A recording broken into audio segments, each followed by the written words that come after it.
Hello दोस्तों, स्वागत है आपका अपने चैनल अपनी तैयारी में। आज हम कक्षा 10वीं के हिंदी विषय के दिनांक 29/9/2021 जो कि वर्कशीट है आपकी हिंदी विषय के गद्य खंड भाग 1 की, उसका सॉल्यूशन हम यहाँ पर देखेंगे।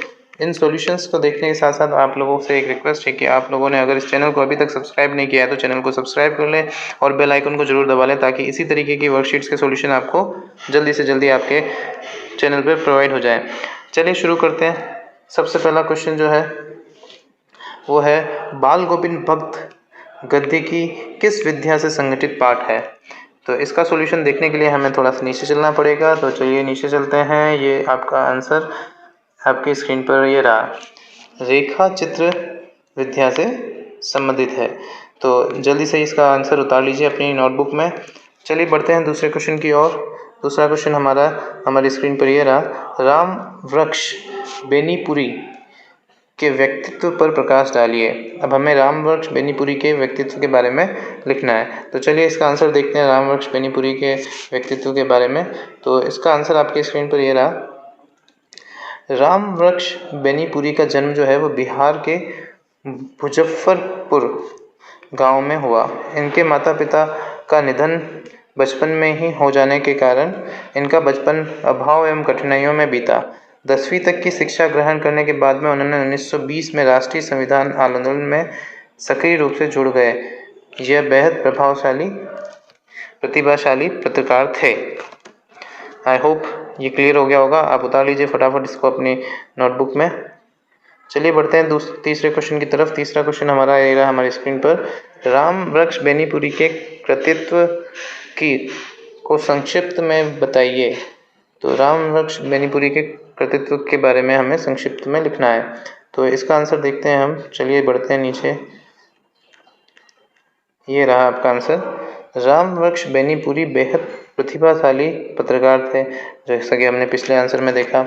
इन्होंने अनेक दैनिक, साप्ताहिक एवं मासिक पत्रिकाओं का संपादन किया, जिसमें तरुण भारत, किसान मित्र, बालक, युवक योगी, जनता, जनवाणी और नई धारा उल्लेखनीय हैं। उनका पूरा साहित्य बेनीपुरी रचनावली 8 खंड में प्रकाशित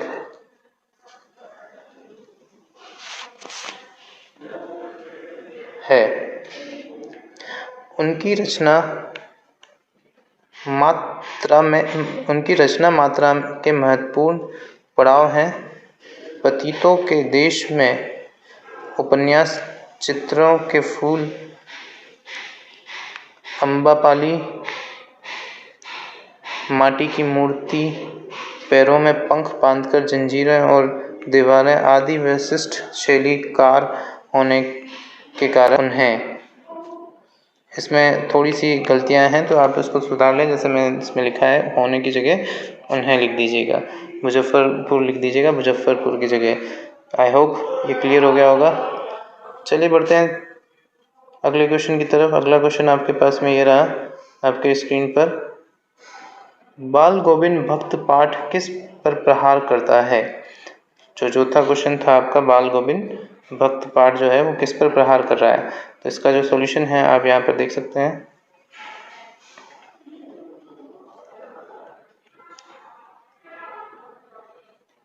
बाल गोविंद भक्त पाठ में सामाजिक रूढ़ियों पर प्रहार किया गया है ना, तो सामाजिक रूढ़ियों का प्रहार इस पाठ में किया गया। जल्दी से इसको आंसर बुक में उतार लीजिए।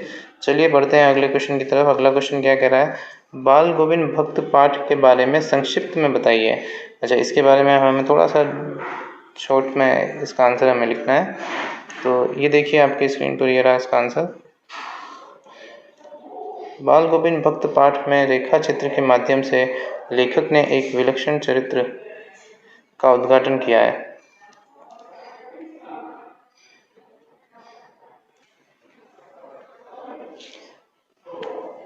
बाल गोविंद भक्त पाठ में रेखा चित्र के माध्यम से लेखक ने एक विलक्षण चरित्र का उद्घाटन किया है जो मनुष्यता, लोक संस्कृति और सामूहिक चेतना का प्रतीक है।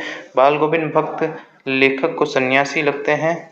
उनके अनुसार संन्यास का आधार जीवन के मानवीय सरोकार होते हैं। यह पाठ सामाजिक कड़ियों पर प्रहार करता है। इस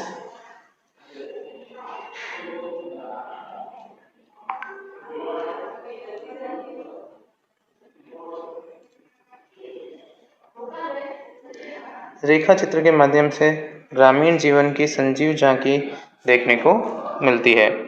आई होप ये आपको आंसर क्लियर हो गया होगा। Thank you. विजिट अपनी तैयारी अगेन।